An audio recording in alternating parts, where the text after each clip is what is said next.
Wendy Cadge has been studying sociology, anthropology, and religion ever since she was an undergraduate at Swarthmore College in the 1990s. After graduating in 1997, she spent a year on a Rotary Scholarship and then another year in Sri Lanka on a Fulbright Fellowship before going on to graduate school at Princeton. She completed her PhD dissertation there in 2002 with additional support provided by a research grant from the Society for the Scientific Study of Religion. Her first job at Bowdoin College lasted 3 years before she spent 2 years at Harvard as a Robert Wood Johnson Scholar. In 2006, she joined the sociology faculty at Brandeis, where she chairs the Women's Studies program and has risen to the rank of full professor. This 2004 article presents some of the basic conclusions from her early graduate student research, which combines her expertise gained in her visits to Buddhist societies in Asia with her first-person fieldwork with Buddhist communities springing up here in the United States. In fact, her focus in this article on gender roles in that religious context reflects her long-term interest in gender research that has been even more central to her career. This article nicely illustrates that even when gendered religious roles differ dramatically between different cultural contexts, the ways that people think about these roles and the way that they actually behave in everyday life don't always match up. We never quite manage to match our attitudes and actions perfectly. Wendy Cadge presents us with an exotic comparative look at women's place in religion by introducing us to Buddhism in the United States. The situation of women in the ancient Buddhist tradition is complicated enough in Asia, where Buddhism originated. It gets even more complicated when you transplant Buddhists, their beliefs, and their practices from that part of the world into North America. Before we turn to details of her study, a word is in order about Buddhism as a major world religion, although some people dispute whether it qualifies as an actual religion. There are actually a number of parallels between Buddhism and Christianity, starting with the fact that we know exactly when and where each of these began and who started them. The Hindu prince who eventually became known as the Buddha was born in northern India in about 652 BC, so he began life as a Hindu just as Jesus began life as the son of Jewish parents. He grew up with Hindu religious beliefs. For example, when he abandoned his sheltered, wealthy life and became a wandering monk, he was actually following the prescribed life cycle of a Brahmin male, the highest caste in Hindu society. Both Hinduism and Judaism can be considered ethnic religions in that you belong simply by being born to a parent who is a member. Neither of these traditions places a strong emphasis on recruiting outsiders to convert to the faith. But both of the spin-offs, Christianity and Buddhism, have cut the ties binding their parent religions to a particular population or part of the world, and have emerged as highly contagious religions that find it easy and desirable to spread from one culture to another. In the case of Buddhism, cutting those ties to Hinduism meant rejecting some core Hindu principles. All of the colorful Hindu deities, like Ganesh, the elephant-headed god, got left out. More importantly, so did the idea of people layered into castes in society, with only the very tiny top layer actually able to finally achieve the ultimate goal of nirvana, of merging into the divine universal spirit called Brahman, the closest thing in Hinduism to heaven. All the other layers of Hindu society had to keep repeating the samsara cycles of death and reincarnation, hoping to move up the caste ladder and eventually get a chance to stand on the top rung and try for the ultimate prize. But Buddhism kept many of the core ideas of Hinduism too, including the ultimate prize of nirvana, the idea that your every action has spiritual consequences called karma for both yourself and the world, the idea of a set of instructions called dharma that give you a roadmap for life, and the idea of moksha, or ultimate escape from this increasingly nasty, corrupted world so that you can reach the ultimate goal of nirvana. All of this carried over from Hinduism into Buddhism, just as the Old Testament carried over from Judaism into Christianity. But Buddhism also added a couple of new twists, one of which, of course, was the Buddha himself, whose teachings pointed his followers in a new direction, just as in the case of Jesus and Christianity. The other innovation replaced a society layered into castes with the idea of the Sangha, which probably translates best as just community, composed of the followers of Buddha and his teachings. The number of these followers grew rapidly, but Buddhism enjoyed most success outside of India, because within Hindu society, these beliefs amounted to a heretical and unacceptable mutation of Hindu traditions. After several centuries, about the time that Christianity itself was getting started in the Middle East, the existing Buddhist Sangha split apart over conflicting interpretations of the Buddha's teachings, yielding the two major alternative branches we find in the world today. The biggest and fastest growing branch, known as Mahayana, the wide way or great vehicle, continued spreading northward into Tibet and China, then into Korea and Japan, and eventually looped back along the Asian coast to introduce its version of Buddhism to Vietnam and Indochina. While all this was going on, the other branch, known as Hinayana, the narrow way, or Theravada, the teachings of the elders, managed only to move a little to the south and southeast into the island today called Sri Lanka and into the western part of Indochina in Burma, Thailand, Laos, and Cambodia. Theravada spread more slowly because it has many more restrictive principles than Mahayana Buddhism. For example, the Mahayana Sangha, or community, refers to everyone who accepts and follows the teachings. But the Theravada Sangha refers only to the groups of monks who commit to spending one stage of their lives in the austere and demanding confines of Buddhist monasteries. The rest of the population in such a society is simply supposed to support the efforts of these monks to achieve enlightenment and nirvana by providing food and other resources to sustain them.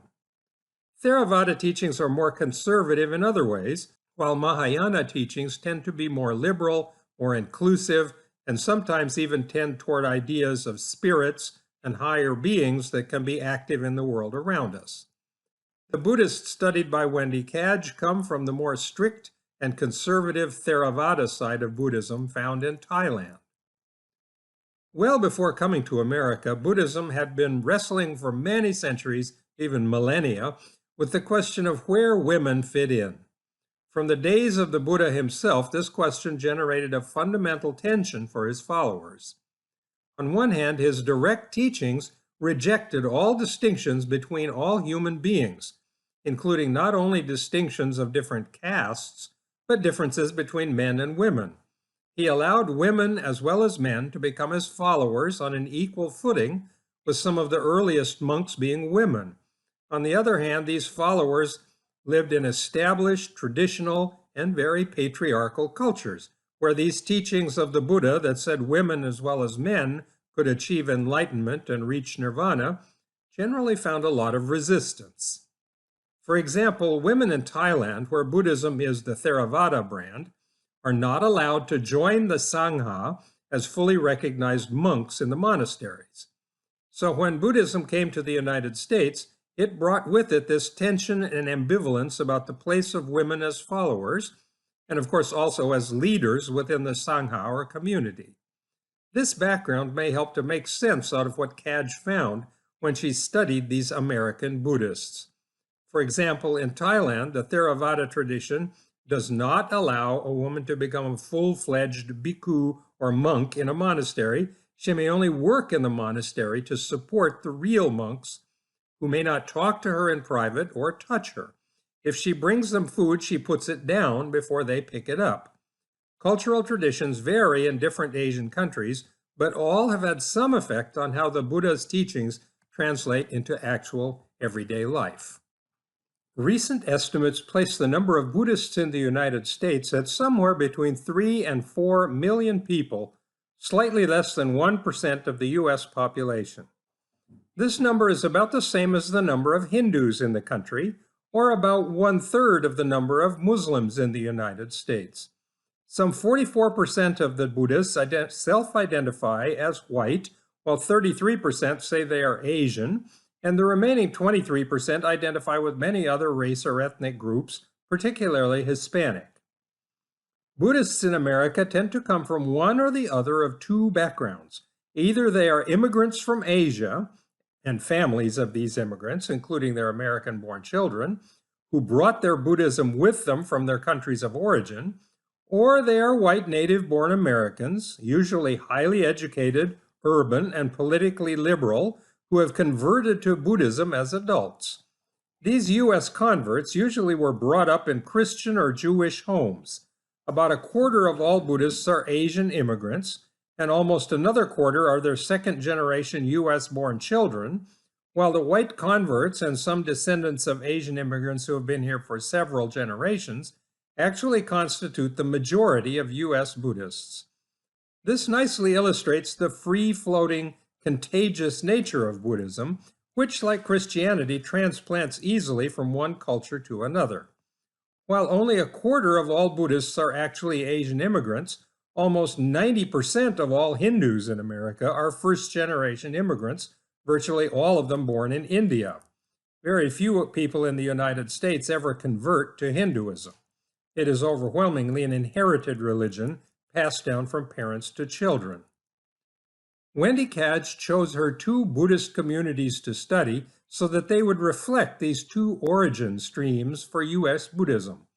The first place she contacted took the longest for her to gain entry and acceptance because it was a wat, or temple, built by Thai immigrants in a suburb of Philadelphia. The exotic architecture of the place immediately reminds its members of life in Thailand and of the ancient historical traditions of Theravada Buddhism in that country. This religious congregation, or community, represents the half of American Buddhism composed of ethnic Buddhists who often form such temple communities composed of people from a single Asian country of origin. Nearly all of the people belonging to this temple live in families of Thai immigrants. If they were not immigrants themselves, they were children of immigrants, married to immigrants or their children, or possibly grandchildren of the original immigrant generation. Thai ethnicity in the temple was reflected in the common use of Thai language, which created another barrier for Cadge as she tried to establish ties with people in this community and gain entry to their religious lives, so she could observe and study them. The life of this temple revolved around family-based worship ceremonies and other events, including English language classes, festival picnics, and the like. The other community chosen by Cadge for her study did not have an exotic Asian-style temple in which to gather. They assembled in an ordinary house in Cambridge, Massachusetts, purchased with a gift given by one of his students to a Jewish psychologist named Larry Rosenberg. Rosenberg not only converted to Buddhism as an adult, but traveled and studied extensively in Asia before returning to the Boston area to share his new knowledge with other people. They do not call themselves a Buddhist temple, even though they also focus on the teachings of Theravada Buddhism. They call themselves the Cambridge Insight Meditation Center. This name accurately captures the very different focus of life in this house, compared to the temple on the outskirts of Philadelphia. Here, people place emphasis on yoga-style meditation sessions that are more like exercise classes than a religious worship ceremony, and on lecture classes in which experts on various special topics about Buddhism instruct an audience of learners very much in the style of a college seminar. This ambiance, so different from the family-oriented congregation created by Thai immigrants, also reflects the backgrounds of its members. All of these Buddhists are white native-born Americans who converted to Buddhism as adults. A majority of them are women, and most of them are college-educated professionals and white-collar workers living in the metropolitan Boston area. They did not get involved with Buddhism in order to bring up their children in the continuity of a family tradition tracing back over countless generations. Instead of picnics and ceremonies with the whole family, they participate as separate individuals in classes for learning about Buddhism or practicing meditation techniques. Children are not much in evidence. The sharp contrast between these two Buddhist groups reflected not only in the physical spaces they occupy, but also in the backgrounds of the people involved and the kinds of activities that bring them together, very nicely illustrates the larger scale split personality of Buddhism in America in general. This split shows us both the religious side of the recent immigration wave that poured into the United States over the past half century, and also the distinctive contagiousness of Buddhism as a religion or philosophy that has allowed it to penetrate into new cultures far from its place of origin, in the same way that Christianity can do. Without the immigration wave, there would be virtually no Hindu temples or worship communities in America, but even if that wave had never come, there would still be Buddhists in the country. In that case, they would nearly all be US-born adult converts, like the people observed by Cadge in the Cambridge Center. What differences did Wendy Cadge discover once she established herself in the two very different Buddhist communities that she joined for a year of intensive observation? Here again, we get an opportunity to examine the social interaction process by which a group constructs the social reality of its own religious life. And here again, we should be alert in particular not only to what people do, but also to what they tell us about what they're doing. What do they say that they believe? How do they tell us that these beliefs are supposed to translate into group actions and into the institutionalized arrangements of social roles and relationships? Once we know that, we can check whether that is also how they actually live. In particular, Cadge wanted to know about the roles and relationships available to women in these two religious communities. What did women themselves have to say about this? Did others in the community have the same perceptions on this score as the women themselves? And above all, did people actually live and act in ways that matched the official doctrines that they claimed for their Buddhist groups? We already know that particularly for Theravada Buddhism, as practiced in Thailand, a long-standing historical tension has existed between the official teachings of the Buddha about women on the path to enlightenment, on one hand, and women as members of a historically patriarchal culture on the other. Although Theravada Buddhism in Thailand historically banned women from becoming actual monks and members of the Sangha, in recent years, even in its homeland, women have forced some cracks in this ancient monolith, using the Buddha's own teachings for leverage to gain full religious rights. Cadge wants to find out how this tension shapes life in the two very different kinds of Theravada Buddhist communities she studied. She shares many observations that illustrate her conclusion that in the Thai immigrant Buddhist community in Philadelphia, the Theravada tradition imported by the Thai immigrant generation remains quite consistently in force. The temple has monks in residence, forming a local Sangha in pursuit of ultimate enlightenment. These monks are Thai immigrants themselves and fulfill their expected leadership roles in teaching and leading ritual ceremonies. Women are not eligible to become monks, and like many immigrant communities, these Thai immigrants so far prefer that the male monks who do make up the Sangha should be immigrants themselves, so that they were already monks before they left Thailand. Most Christian immigrants from different European countries also preferred to import their pastors from the old country, at least at first. Cadge notes that sometimes women at Wat Phila might actually lead some chanting during a ceremony, but they do not actually preside in these situations, and they also do not teach any of the Buddhist lessons. In terms of women in leadership positions, then, actions at Wat Phila match attitudes pretty well. This may not be too surprising, since nearly all of the people belonging to the Wat Phila temple are Thai immigrants, or children and other relatives of the immigrant generation. They are bound together not only by the tie of shared Buddhist beliefs, but also by a common language, by bonds of family and kinship, and often even of common local origins where they came from in Thailand. The people who built this temple with their time and treasure contribute the food, living space, and other support needed to maintain the Sangha of monks in their lives of meditation and spiritual leadership. When they all gather for formal ceremonies or other events like temple picnics, Cadge tells us that there are usually more women present than men. This fits the general pattern of women more active as members of religious groups than men. The women of the temple are also the ones who prepare food and do the other housekeeping duties.